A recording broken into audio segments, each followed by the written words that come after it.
जय हिंद दोस्तों। आज हम एडिटोरिया समान अध्ययन बुक के सेट नंबर 2 का ऑब्जेक्टिव प्रश्न को देखेंगे, जो आने वाले सभी प्रतियोगी परीक्षाओं के उद्देश्य से काफ़ी महत्वपूर्ण है। तो अब चलते हैं आगे प्रश्न की ओर। प्रश्न नंबर 1, निम्न में से कौन सा मूल अधिकार केवल भारतीय नागरिकों को ही प्राप्त है? इनमें हो जाएगा ऑप्शन नंबर ए 15 अनुच्छेद 15, 16 और 19, ये तीनों भारतीयों को प्राप्त है, इसलिए इसका आंसर हो जाएगा ऑप्शन नंबर डी। अब अगला प्रश्न नंबर 2, निम्न कथन पर विचार करें। तो कथन नंबर 1 है, राज्यसभा के सदस्यों का कार्यकाल 4 साल होता है, जबकि ये गलत है। राज्यसभा के सदस्यों का कार्यकाल 6 साल होता है। दो नंबर है, राज्यसभा सदस्य के लिए कम से कम 35 वर्ष की आयु की आवश्यकता है, ये भी गलत है। राज्यसभा के सदस्यों कम से कम आयु 30 वर्ष होती है। राज्यसभा अस्थायी सदस्य हैं, ये सही है, लेकिन इनके 1/4 सदस्य प्रति 2 वर्ष में पर मुक्त हो जाते हैं, नहीं 1/3 सदस्य मुक्त होते हैं, इसलिए इसमें इसका आंसर जो हो जाएगा तीनों का तीनों गलत है, इसलिए इसका आंसर हो जाएगा 4 नंबर। अगला है प्रश्न नंबर 3, धन विधेयक को राज्यसभा कितने दिनों तक रोक सकती है? तो धन विधेयक को राज्यसभा जो है 14 दिन तक रोक सकती है, जो ऑप्शन नंबर ए में है। अगला है प्रश्न नंबर 4, कोई व्यक्ति उच्च न्यायालय का न्यायाधीश नियुक्त होने का पात्र होगा जब वह, एक नंबर है इसमें, भारत राज्य क्षेत्र में कम से कम 10 वर्ष तक न्यायिक पद धारण किया हो, या लगातार 10 वर्ष तक उच्च न्यायालय या न्यायालयों में अधिवक्ता रहा हो, एक नंबर है जो ये सही है। अगला है 2 नंबर, इसमें 2 नंबर है, उसकी आयु कम से कम 35 वर्ष हो, ये जो है ये गलत है, तो इसका जो आंसर होगा ये 1 नंबर सही होगा, जो ऑप्शन नंबर ए में है। अगला है प्रश्न नंबर 5, वित्तीय आपात उद्घोषणा का अनुमोदन करने वाले संकल्प सदन के दोनों सदनों द्वारा कितने माह के भीतर होनी चाहिए?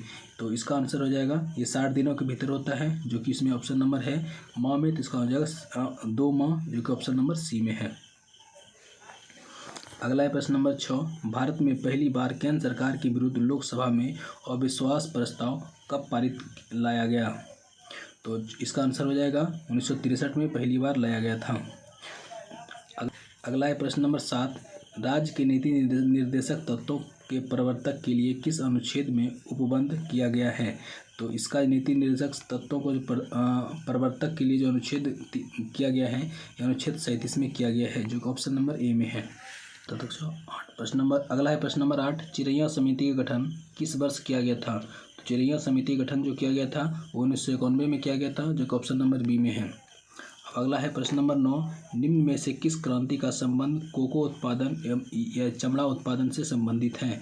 तो इसका हो जाएगा ये भूरी क्रांति में कोको उत्पादन एवं चमड़ा उत्पादन में है, जो ऑप्शन नंबर ए में है। अगला है प्रश्न नंबर 10, एक धन जो आसानी से विदेशों से आता है लेकिन आसानी से चला जाता है, इसे किस प्रकार से जाना जाता है? तो इसे जाना जाता है हॉट मनी। हॉट मनी जो होता है वो किसी विदेशों में आसानी से चला जाता है और आसानी से चला आता है, जो ऑप्शन नंबर डी में है। प्रश्न नंबर 11, गन्ने का उचित एवं पारिश्रमिक मूल्य अनुमोदित करता है, ये हो जाएगा आर्थिक मामलों पर कैबिनेट समिति, जो ऑप्शन नंबर ए है, इसका आंसर ऑप्शन नंबर ए हो जाएगा। प्रश्न नंबर 12, असहयोग आंदोलन में कौन सा कार्यक्रम शामिल नहीं है?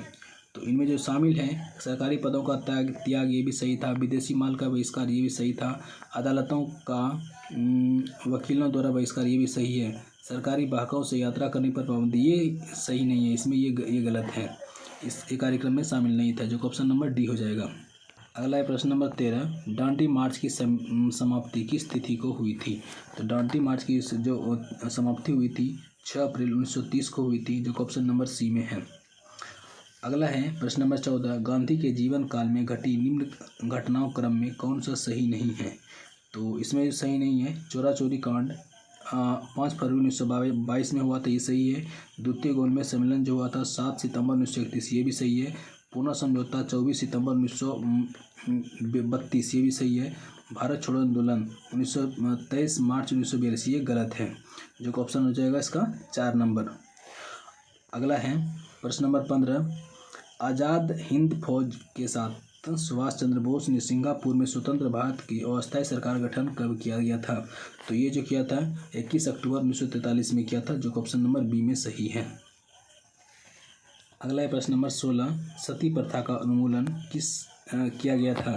तो सती प्रथा का उन्मूलन जो किया गया था 1829 में किया, 1829 में नियम 17 के द्वारा किया गया था, जो ऑप्शन नंबर बी है। अगला है प्रश्न नंबर 17, भाभियों द्वारा विद्रोह को कुचलने का श्रेय किस गवर्नर जनरल को जाता है? तो भाभियों का जो विद्रोह को कुचलने का जो श्रेय दिया जाता है लॉर्ड एल्गिन प्रथम को जाता है, जो ऑप्शन नंबर बी में है। अगला है प्रश्न नंबर 18, त्रिपक्षीय संघर्ष में निम्न में से कौन सा राजवंश शामिल नहीं था? तो इसमें जो शामिल नहीं था, ये जो शामिल था पहले पाल, राष्ट्रकूट, प्रतिहारी तीनों शामिल था, इसमें पाल शामिल नहीं था, जो ऑप्शन नंबर सी में सी हो जाएगा। अगला है प्रश्न नंबर 19, सिंधु घाटी सभ्यता के अंतर्गत शवों को दफनाने का अवशेष मिले हैं, इनमें शवों के सिर किस दिशा में रखे गए हैं?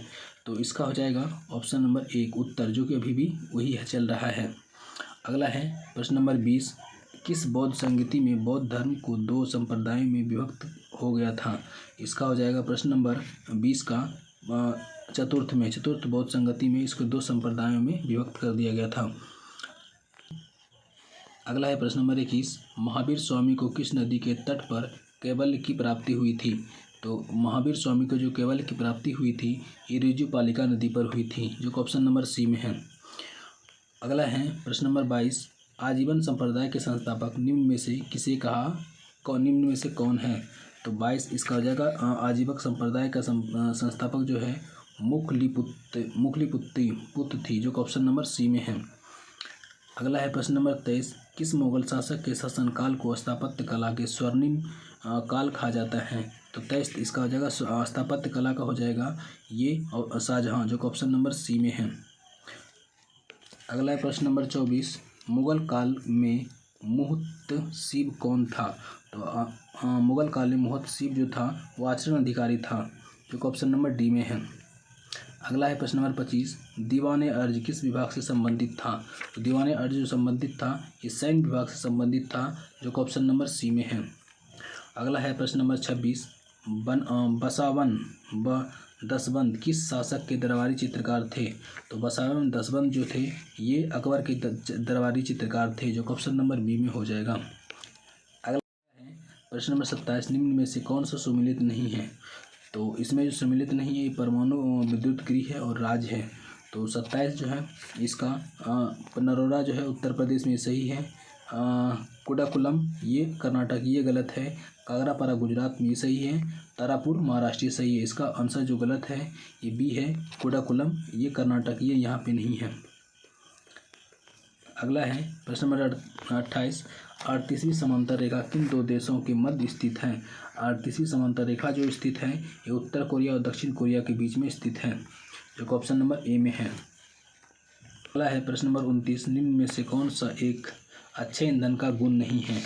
तो अच्छे ईंधन का जो गुण है इसका सबसे पहले उसमें अमोन उच्च होना चाहिए, सही है। जलने से ज़्यादा और ज़्यादा अपशिष्ट या हानिकारक गैसों का उत्सर्जन होना चाहिए, गलत है। अच्छे ईंधन जो जलने से अपशिष्ट कम और हानिकारक गैस कम उत्पन्न होना चाहिए, तो ये बी नंबर गलत है। अगला सी है, ईंधन का प्रज्वलन ताप ना तो कम हो ना ही ज़्यादा, ये भी सही है। तो इसका जो आंसर हो जाएगा ये हो जाएगा बी नंबर, जो कि ये गलत है। अगला है प्रश्न नंबर 30, जो सूची मिलान सूची में है, सूची 1 को सूची 2 से मिलान कीजिए। तो इसका हो जाएगा विटामिन B7। तो B7 से जो होता है बालों का झड़ना, विटामिन B12 ये पर्णाशी अरक्तता होना, ये जो है 1 नंबर। सी नंबर है विटामिन E। तो विटामिन E जो है बांझपन उत्पन्न होता है। और विटामिन के से रक्त को थक्का जमने में सहायता होता है। तो इसका हो जाएगा कौन, ऑप्शन नंबर ए। अगला प्रश्न नंबर 31, तारों की मध्य दूरी ज्ञात करने की इकाई है। तो तारों की मध्य दूरी को ज्ञात करने की जो इकाई है ये गैलेस्किक इकाई है, जो ऑप्शन नंबर सी में है। अगला है प्रश्न नंबर 32, निम्नलिखित में से कौन सा रोग पुरुषों की तुलना में महिलाओं में बहुत कम होता है? तो इसका जो होता है ये वर्णांधता, जो कलर ब्लाइंड होता है, जो पुरुषों की तुलना महिलाओं में बहुत कम होता है। अगला है प्रश्न नंबर 33, हीमोग्लोबिन लाल रक्त कोशिकाओं के अंदर का एक प्रोटीन है। और यह निम्न में से किसका वहन करता है? तो हीमोग्लोबिन जो है ये वहन जो करता है ऑक्सीजन का वहन करता है। अगला है प्रश्न नंबर 34, किसी पदार्थ को एक अवस्था से दूसरी अवस्था में बिना तापमान में बदलाव के परिवर्तन होने के लिए आवश्यक ऊष्मा की मात्रा को मात्रा है, इसे जो है इसे गुप्त ऊष्मा कहते हैं, जो ऑप्शन नंबर डी में है। अगला है प्रश्न नंबर 35, निम्नलिखित कोशिका अंगों में से किस में न्यूक्लिक अम्ल नहीं पाया जाता है? जो न्यूक्लिक अंग नहीं पाया जाता है एक जीव द्रव्य में नहीं पाया जाता है, जो ऑप्शन नंबर डी हो जाएगा। अगला है प्रश्न नंबर 36, निम्न में से कौन सा विटामिन ए का अच्छा स्रोत नहीं है? तो विटामिन ए का अच्छा स्रोत नहीं है, इसका हो जाएगा कि मछली के तेल ये तो है, पालक ये भी है, आम है ये भी है, इसमें जंतुओं के यकृत और गुर्दे में नहीं होता है, विटामिन ए का अच्छा स्रोत नहीं है, जो ऑप्शन नंबर सी हो जाएगा। अगला है प्रश्न नंबर 37, इसमें सूची 1 तथा सूची 2 को मिलान करने के लिए है। तो इसमें इसका ये एसआई मात्रक है, तो प्रतिरोध का एसआई मात्रक होता है ओम, जो कि 1 का हो जाएगा 4 नंबर, और विद्युत प्रवाह का जो होता है वो वाट होता है, बल का जो होता है न्यूटन होता है, जो कि 2 में है, पावर का एम्पियर होता है, जो ऑप्शन नंबर किस में है? ये 4 में है, तो इसका आंसर क्या हो जाएगा? 4। अगला है प्रश्न नंबर 38, धातुओं में सबसे कम घनत्व वाला तत्व कौन सा है? धातुओं में सबसे कम घनत्व वाला जो तत्व है ये है लिथियम, जो ऑप्शन नंबर बी में है। अगला है प्रश्न नंबर 39, प्राकृतिक रबर के बारे में निम्न में से कौन सा कथन सही है? तो प्राकृतिक रबर के बारे में जो है यह एक प्राकृतिक बहुलक है, इसे लोचदार गुण होते हैं, यही सही है, जो ऑप्शन नंबर ए हो जाएगा। अगला है प्रश्न नंबर 40, किसी तत्व का रासायनिक गुण निम्न में से कौन तय करता है? तो रासायनिक गुण जो तय करता है ये तय करता है इलेक्ट्रॉनों की संख्या, जो ऑप्शन नंबर सी में है। अगला है प्रश्न नंबर 41, देवप्रयाग किन नदियों के संगम पर स्थित है? तो देवप्रयाग भागीरथी मतलब अलकनंदा के संगम पर है, जो ऑप्शन नंबर ए हो जाएगा। अगला है प्रश्न नंबर 42, निम्नलिखित में किस राज्य की कर्क रेखा बीचों बीच गुजरती है? तो कर्क रेखा जो बीचों बीच गुजरती है वो मध्य प्रदेश से गुजरती है, जो ऑप्शन नंबर सी में हो जाएगा। अगला है प्रश्न नंबर 43, निम्नलिखित में कहाँ सर्वाधिक जैव विविधता पाई जाती है? तो इसका हो जाएगा उष्णकटिबंधीय वर्षा वन में सर्वाधिक जैव विविधता पाई जाती है, जो ऑप्शन नंबर सी में है। अगला है प्रश्न नंबर 44, इनमें से निम्नलिखित में से कौन सुमेलित नहीं है? तो इसमें जो है ए नंबर है बांधवगढ़ राष्ट्रीय उद्यान मध्य प्रदेश में, ये सही है। रोहिला राष्ट्रीय उद्यान गुजरात ये सही है। बांदीपुर राष्ट्रीय उद्यान कर्नाटक ये गलत है, और सिमलीपाल राष्ट्रीय उद्यान उड़ीसा ये सही है, तो इसका आंसर जो गलत है ये सी नंबर हो जाएगा, बाकी ए बी और डी सही है। अगला है प्रश्न नंबर 45, निम्नलिखित में से कौन शीत महासागरीय जलधारा नहीं है? तो इसका हो जाएगा, इसका जो हो जाए अगुल्लास, जो ऑप्शन नंबर डी में है, बाकी जो है वो शीत जलधारा है। अगला है प्रश्न नंबर 46, निम्नलिखित में से किस नदी को दक्षिण भारत की गंगा कहते हैं? दक्षिण भारत की गंगा जो कहते हैं वो कावेरी नदी कहते हैं, और दक्षिणी गंगा जो होती है वो गोदावरी नदी होती है। प्रश्न नंबर 47, प्रशांत महासागर क्षेत्र में रिंग ऑफ फायर किस लिए जाना जाता है? तो रिंग ऑफ फायर जाना जाता है जहाँ भूकंप भी हो और ज्वालामुखी दोनों हो, उसे रिंग ऑफ फायर कहते हैं, जो ऑप्शन नंबर बी हो जाएगा। एक और दोनों सही है। प्रश्न नंबर 48 है, निम्नलिखित में से कौन सही सुमेलित नहीं है? तो इसमें जो है तलका मकान चीन ये सही है, थार ये सही है भारत में है, अटाकामा मरुस्थल चिली ये भी सही है, गिब्सन अफ्रीका ये गलत है, जो ऑप्शन नंबर डी हो जाएगा। अगला है प्रश्न नंबर 49, प्रतिरोधात्मक या घर्षणात्मक बेरोजगारी है? तो इसका हो जाएगा प्रतिरोधात्मक एवं घर्षणात्मक बेरोजगारी जो है ये व्यवसाय रोजगार परिवर्तन की प्रक्रिया के दौरान श्रमिक या व्यक्ति का कुछ समय के लिए बेरोजगार होना, इसे ही कहते हैं घर्षणात्मक बेरोजगारी, जो ऑप्शन नंबर सी है। प्रश्न नंबर 50 जो आज के आखिरी और अंतिम प्रश्न है, न्यूनतम समर्थन मूल्य एमएसपी के बारे में निम्नलिखित कथनों पर विचार करें। इसका एक नंबर जो कथन है, न्यूनतम समर्थन मूल्य आर्थिक मामलों को मंत्रिमंडलीय समिति द्वारा प्रस्तावित किया जाता है, ये सही है। अगला इसमें 2 नंबर कथन है, न्यूनतम समर्थन मूल्य कृषि लागत एवं मूल्य आयोग द्वारा अनुमोदित की जाती है, ये दोनों सही हैं, जिसका आंसर हो जाएगा सी। तो दोस्तों, अगर आपको ये वीडियो हेल्पफुल लगे तो प्लीज़ हमें इस चैनल को सब्सक्राइब करें, लाइक करें और कमेंट करके हमें अपने प्रतिक्रिया ज़रूर दें। जय हिंद।